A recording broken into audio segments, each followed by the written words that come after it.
anyone who says they've solved customer experience and solved VOC has a rude awakening coming. It is an ever evolving science, and you are never going to reach the pinnacle of it.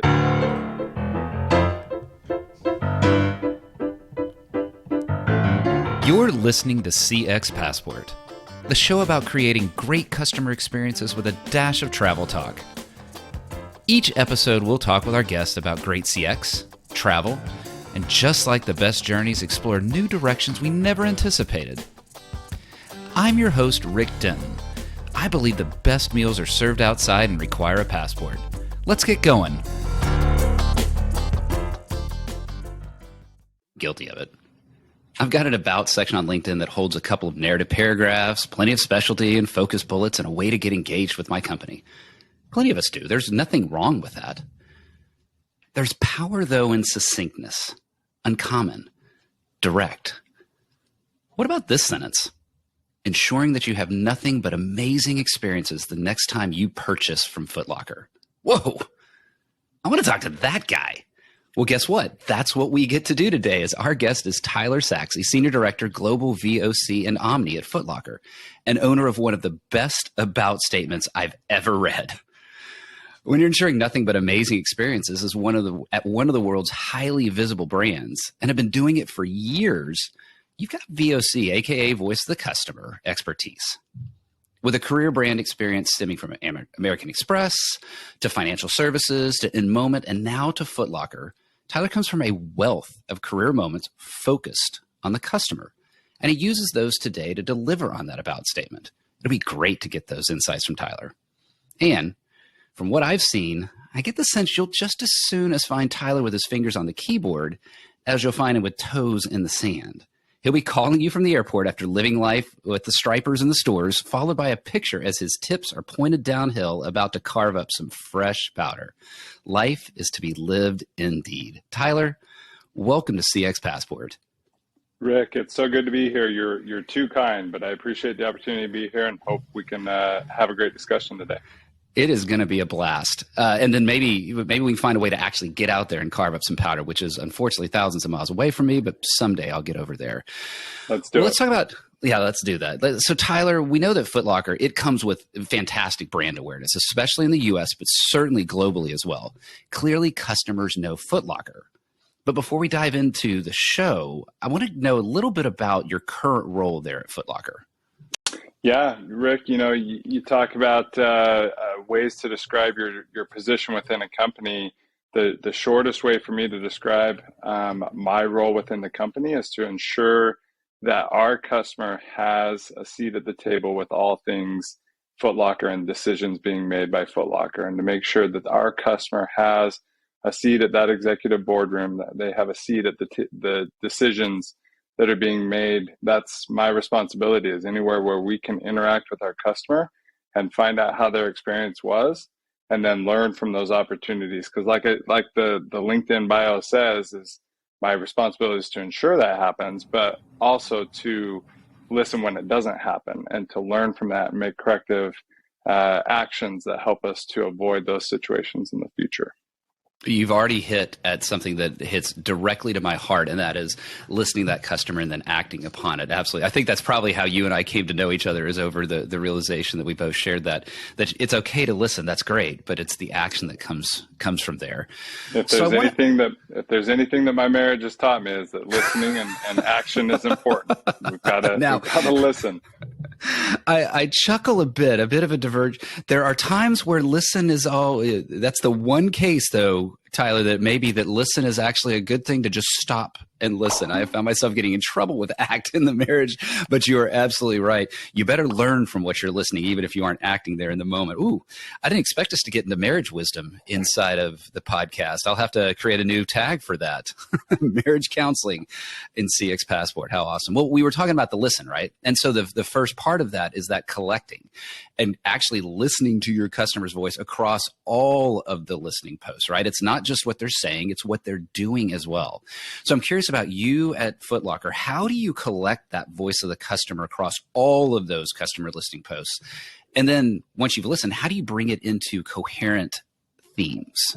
Yeah. It's, I think a lot of times we as CX practitioners get caught in the nasty habit of saying we have a survey program and we check the box and say, here's our score, let's move on, we're good. And we kind of rely on just one silo that the customer could talk to us. But we forget about the 15 other silos or hundreds of other silos that our customers can interact with us. And especially a young demographic like Foot Locker, we have customers reaching out to us through social media, through market research, through the call center data is extremely important, as anyone knows. So, we can't get pigeonholed into just focusing on surveys. So we go through journey mapping processes to try and determine where our customers interact with us. We take the data that we already know about them and how they want to interact with us and how they want to talk with us. And then we take that data and aggregate it up. So the listening part is the easy part. You can go out and you can set up all these listening posts and collect all this data. But when you get that mine of data in front of you, you get those millions and millions of data points. Yeah. That's where you need the structure. That's where you need collaboration. That's where you need a good vendor who can help you take those data points and analyze them. And then you need to centralize that data. You need to pull that all into one central area to where you can't have one team off doing another thing and a whole nother team doing another thing with a different group and a different vendor. You got to take that data and centralize it, because the customer sees Foot Locker, whether it's Foot Locker call center, Foot Locker at our brick and mortar side, or our fulfillment, our social media side. It's Foot Locker, regardless of what team is running that initiative. So it's our duty and our responsibility to pull all of that information together so that we're not just relying on one data source to make decisions, but we're really taking the entire picture and painting it and pulling it together for the customer. When I think about that, pulling it all together, and there's a part of me that wants to go right to the contact center, because I've had a lot of energy around the contact center lately. I want to stay a little higher level though, and not just focus on one area, but the pulling it together through the tools.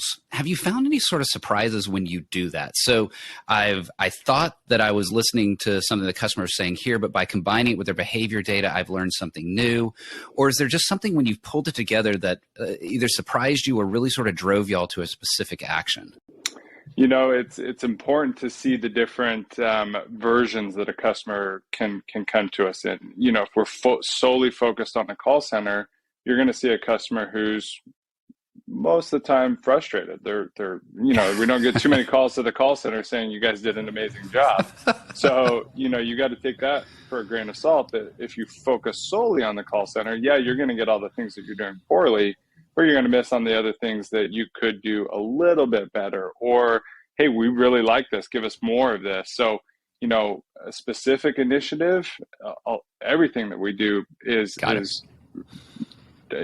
requiring us to be able to look outside the box and take all of these different journeys together and paint the whole picture. If we just came into it and said, hey, we're doing a terrible job because all of our call center inquiries are complaints, we're going to miss all of the other things that we're doing well, or that we could, if we just took a little bit more of an improvement on it, we could really push it over the goal line and have something special.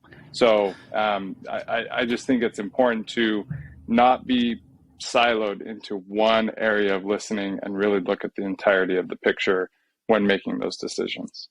This is your captain speaking. I want to thank you for listening to CX Passport today. We've now reached our cruising altitude, so I'll turn that seatbelt sign off. While you're getting comfortable, hit that follow or subscribe button on your favorite podcast app so you'll never miss an episode. Love it if you'd tell a friend about CX Passport. Leave a review so others can discover the show as well. Now, sit back and enjoy the rest of the episode. Tyler, that's a point that I don't think's been brought into the show before. That idea of that the customer who is calling in. Now, we've talked about how contact center agents frequently are at the end of a negative experience, right? And how do we equip our teams to be mentally strong through that and give them the breaks and all of that? That's a conversation for another time, as valuable as it is. I hadn't thought about how the skewing of information through the contact center, or perhaps it just hasn't come into the show, is such an important part of why you need that full listening aspect of it. And a lot of a lot of folks start there with their contact center, or they start with their survey, and same kind of thing. When are you incented or motivated? Let's use that word, motivated to fill out a survey, probably when you're most unhappy. And so you've taken FootLocker on a journey. And I imagine there's folks that are listening to this and they're going, that's great. I'm so glad that FootLocker solved their customer experience and voice of the customer approach. I'm so far away from it. I'll pause you right there and say, anyone who says they've solved customer experience and solved VOC has a rude awakening coming. It is an ever-evolving science, and you are never going to reach the pinnacle of it. It's always, the customers are always changing. So I know you're kind of saying that tongue-in-cheek, but you will never arrive. I want to get that out there, that you may be doing some things good, but you're never going to arrive at the mountaintop until, I love that. I'm so glad you interrupted me there. Sometimes I say that, I know that somebody actually isn't a CX expert if they call themselves one, because there's no way you could have learned everything that you need to learn in customer experience. And so I really do appreciate that time out there, because it is true that the journey, even one that is far advanced at FootLocker, as FootLocker may have made it, there's still more for y'all to go, but you've made it a long way. And so there's folks that are probably at the beginning of their journey going, look, my C-suite doesn't even care about this. I have no idea how I'm even going to get there. I'm still using, I'm asking people to scribble on a notepad in the store, perhaps an exaggeration there. So I'm not sure this is for me. So, but I know that your journey, even to get you to where you are today, was not necessarily linear, always up and to the right. So what was it like for you to get there to where you are today, to get that customer approach from zero to where it is now? I think the key, just with looking at your returns from the stock market, is to never get focused on the dips, and never to get focused on the valleys, and get lost in the valleys. It is a continual process, and you're going to have peaks and you're going to have valleys, but you got to look for the momentum that you get when you get those wins, and start stacking wins on top of wins to get to the point where you get some positive momentum going. And sometimes you catch lightning in a bottle, and you get the right executive that has the buy-in and the vision and goes all in on it. But other times it's a lot of stacking wins on top of each other and getting buy-in through sound data and sound results of not just coming in and saying, hey, we can change the world and save the company if we do this. And any CX expert will tell you that you've got to focus on the customer in order to drive revenue to the company. But you got to come to the table with the right data points, sound data that can be backed up, and then start advocating it, start shouting it from the rooftops, create newsletters, make other people's jobs easier. And so, again, everyone's going to be on different spectrums of the CX scale. The key is to not get frustrated, keep trying to stack those wins on top of each other and create that momentum, and you'll get there one day. That stack the wins. I got to imagine there are some of those small wins. I don't know if you can recall all the way back to the beginning of the journey, but are there any of those small wins that stand out in your mind of this is the one that kind of helped leapfrog us, that we were able to stack that one and it really got the flywheel of energy going? Mm-hmm. Yeah. So, you talk about all the different initiatives that we've corrected at FootLocker or enhanced at FootLocker. But one of the biggest things was getting a North Star. And I'm not here to tell you that NPS is the metric that you have to use. Whatever the metric is, you've got to create a North Star. And that for FootLocker was NPS. When we started talking about NPS, when we started tracking it, when we started talking about it in the boardrooms, that's when we started to really get a lot of momentum behind this, because we were able to then prioritize initiatives based off of the impact to NPS. And if we couldn't drive an impact to NPS or determine an impact for NPS, we knew that was a listening post that we had to then set up to try and get that information. So, because of the ability for us to create a North Star and track our progress, benchmark against ourselves. Like, I don't care what others are doing in the industry, what their scores are with NPS. Right. I wanted my own benchmark for FootLocker that we could then track. And when we created that, then we had our North Star that we could march towards.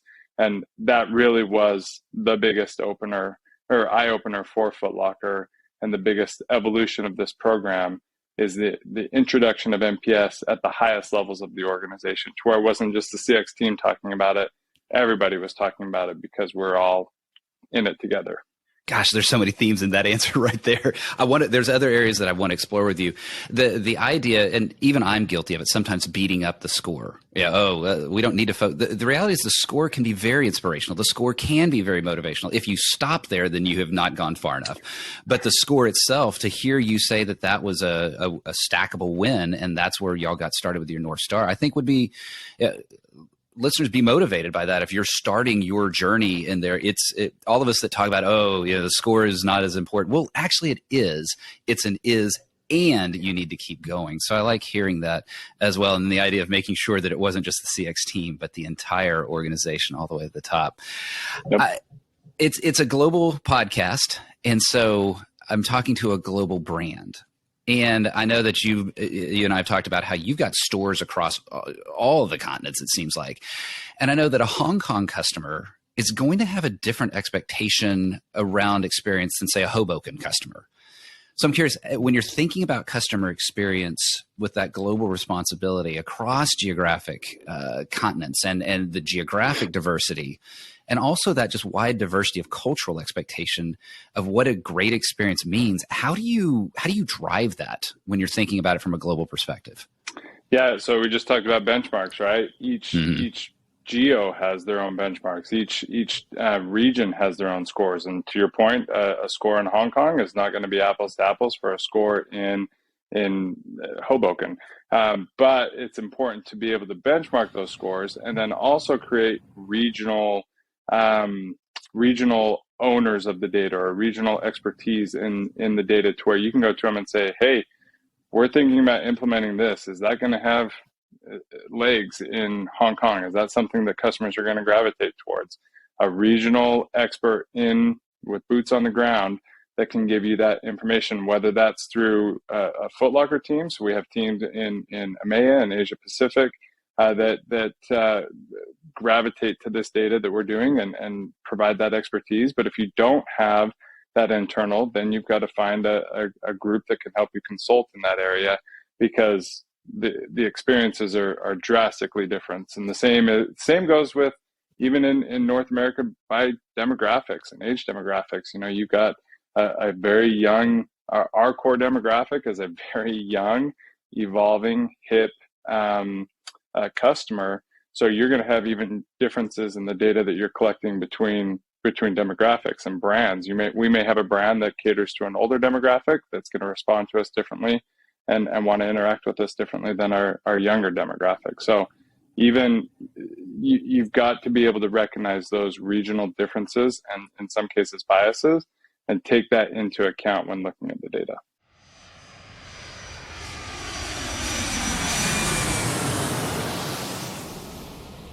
Well, Tyler, I appreciate that, the idea of taking into account the regional differences and the like.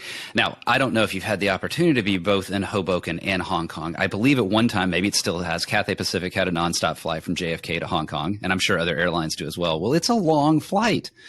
I've done the DFW one, not the JFK one. And it's long, and it's nice to take a break when we're doing that sort of thing. So it's nice if you got access to that first class lounge, especially the Cathay Pacific one there in Hong Kong.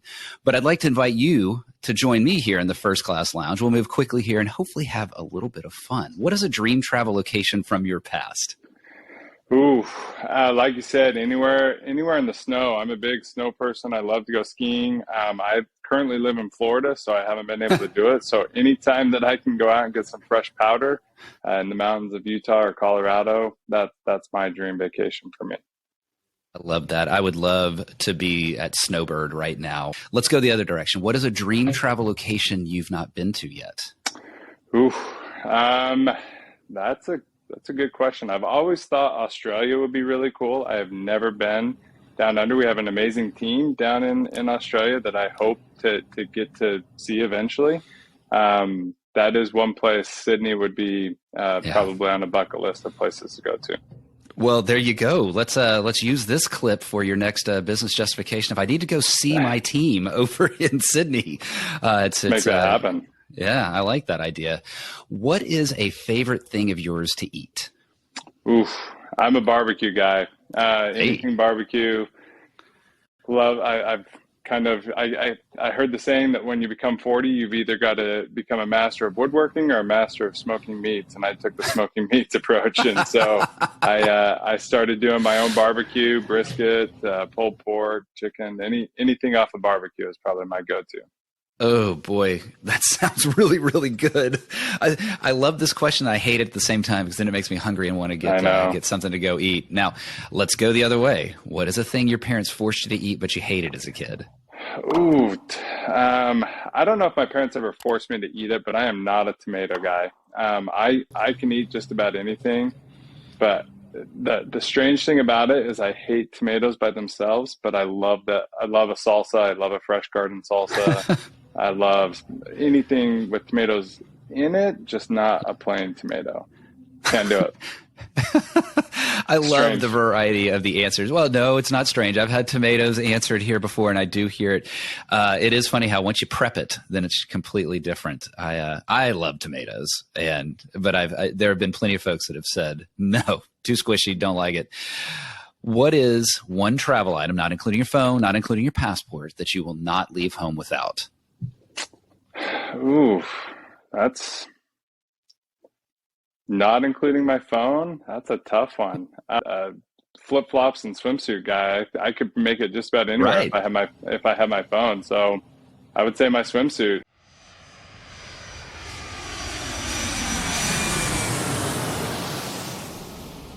I absolutely love the swimsuit, the flip-flops as the answer. What a brilliant answer. I have this vision of you showing up to the airport and you have no bags. You just have your cell phone and passport if you need it. And then hanging off your fingers are your flip-flops and your swimsuit, and you're ready to go anywhere. I love that image there. That's fantastic. That's all you need. That's all you need. So at the beginning of the episode, we were talking about capturing voice of the customer. We did talk a little bit about how, well, so what if you don't do something with it, if you don't act? And it's nifty to have that insight, but you've got to do something with it. So I'm curious, how do you go beyond score, from survey and score, to truly listen and act, ultimately creating and delivering the actual business results? Yeah, it's a lot of shouting from the rooftops. It's a lot of simplifying the way that people can get the data within the organization. So my team does an amazing job of taking millions and millions of data points and boiling it down to here's your 4 or 5 key takeaways. Nice. This data can be very overwhelming for the most seasoned CX expert to go through and try and analyze it. So giving it to somebody who has a day job within the company of doing something else, you've got to come in with a very nice, neat, packaged up presentation that says, hey, we've looked at all the data, go work on these 3 or 4 things. We'll reconvene in another 2 quarters to go over it, but these 3 or 4 things need to be addressed, and we'll monitor the results as it comes through. Trust us on this, like creating this center of excellence within the organization to where you can go to these business leaders and say, we need to fix this. We need to work on this. We're doing this good. We just need to do it a little better.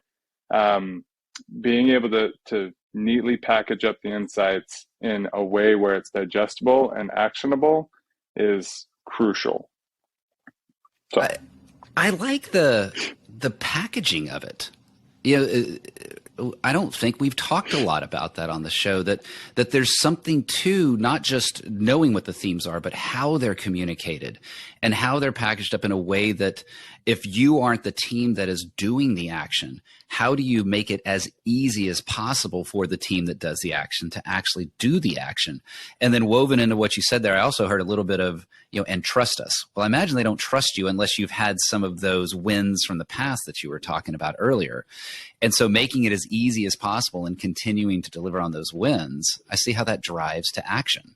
If you go into the approach with, I'm going to make this person's job easier by giving them this data, then you're going to have some wins in there. If you go in there and say, here's your Excel sheet with thousands of data points and good luck analyzing it, call us if you have any questions, it's just going to go in one ear and out the other. But if you go in and say, if you make this change, we can improve the customer experience and therefore drive loyalty and revenue and all of the buzzwords, with the right sound data, you'll get a lot of wins. Nice. We had earlier, I mentioned, we were talking about the contact center, and that I said I wanted to talk about the stripers in the stores, the employees in the store. And that to me is one of the most, especially in retail, physical retail, that's such a massive point of delivery for customer experience, that employee in the store. They're the ones who are co-creating the experience with the customer. They're the ones that deliver on the brand promise or don't deliver on the brand promise and meet the customer's expectations. So I'm curious, how do you engage the striper? How do you engage the striper team in both collecting, tell us what you know, what have you learned from the customer, and then also in turn, including them in the solution design, including them in what you've learned around the customer's expectations? Love that you brought up voice of the employee, because that is one area that I think we miss out, especially in a retailer or any business that has frontline associates that interact with the customer. It's just as valuable as the call center data. What are you hearing? What are customers liking? What are they not liking?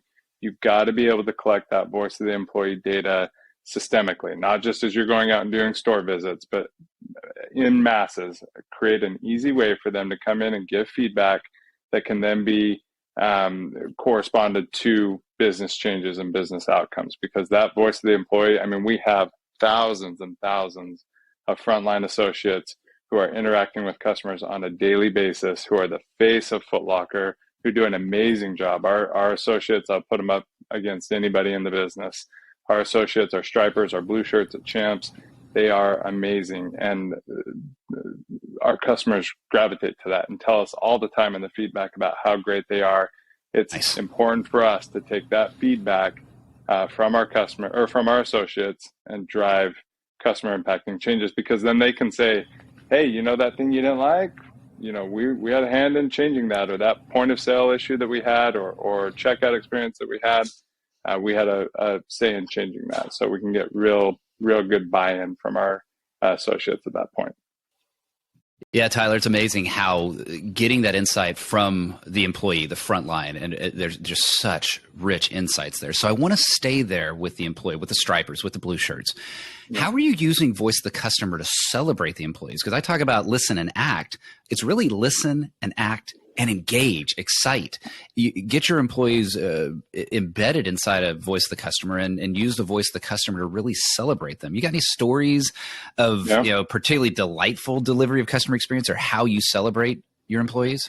Yeah, I'm glad you brought that up, Rick. One of our favorite initiatives that we've done over the last couple of years, 2 or 3 years, is collecting or allowing customers to leave their feedback through video feedback, which is an amazing option for them. As they're coming into the survey, they can either type out their comment, or they can hit record and turn their camera around and actually record their experience, which, you know, we could spend a whole podcast talking about just video feedback, but we get so much longer, detailed, more descriptive comments. We see that layer of emotion with the customer. And one thing that's really cool is sometimes they'll pull up their survey right there and take a video with the striper right there in the background and talk about how they saved the day, or they're walking out to the car showing this amazing gift that they're giving their kid because so-and-so at the mall helped them out. And so it really drives that level of emotion with the customer, which we then in turn take those videos and create show reels that we do by district, by region, so that we can then send that to a district manager and say, hey, next time you're having a meeting with a store or with your different store managers, show this hype reel, and it will show, you know, the customers from their district talking about how amazing the experience was. So it really drives that energy from the customer back to the associates, and really kind of inspires them to, hey, I want to go above and beyond, so I get a video talking about me like that.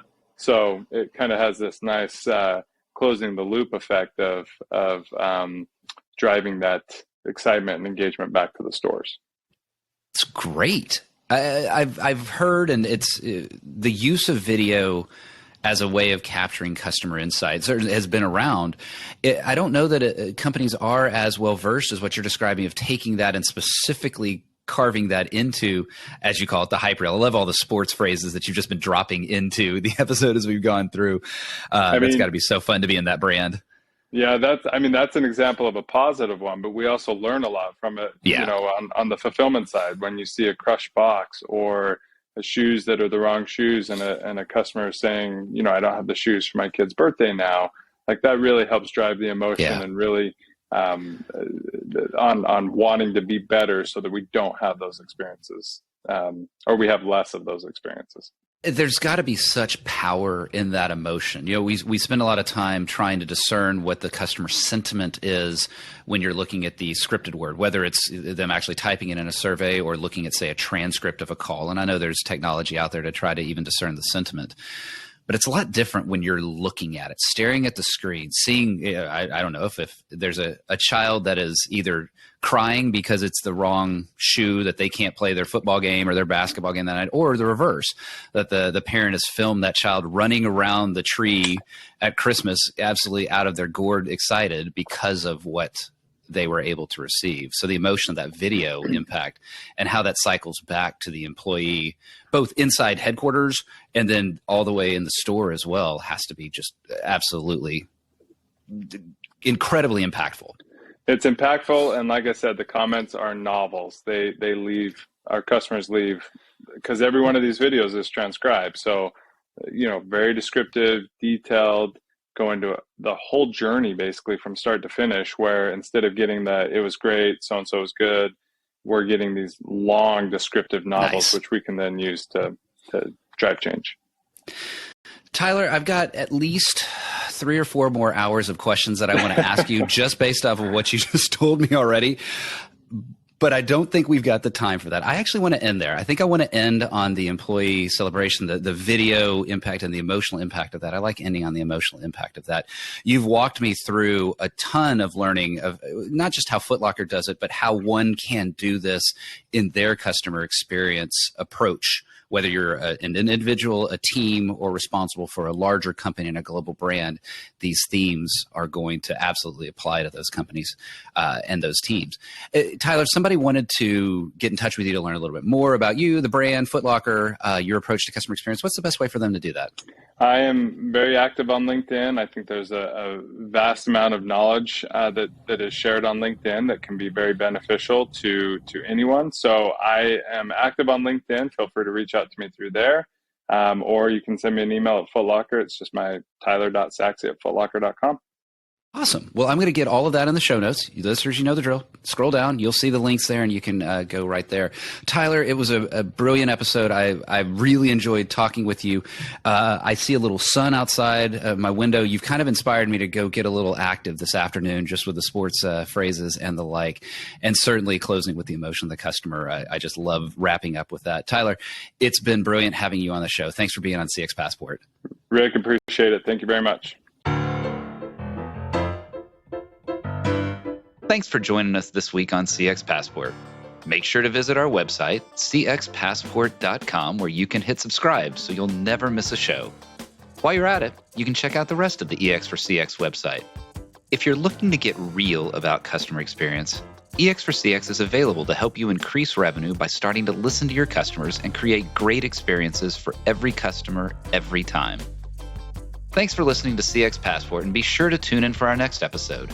Until next time, I'm Rick Denton, and I believe the best meals are served outside and require a passport.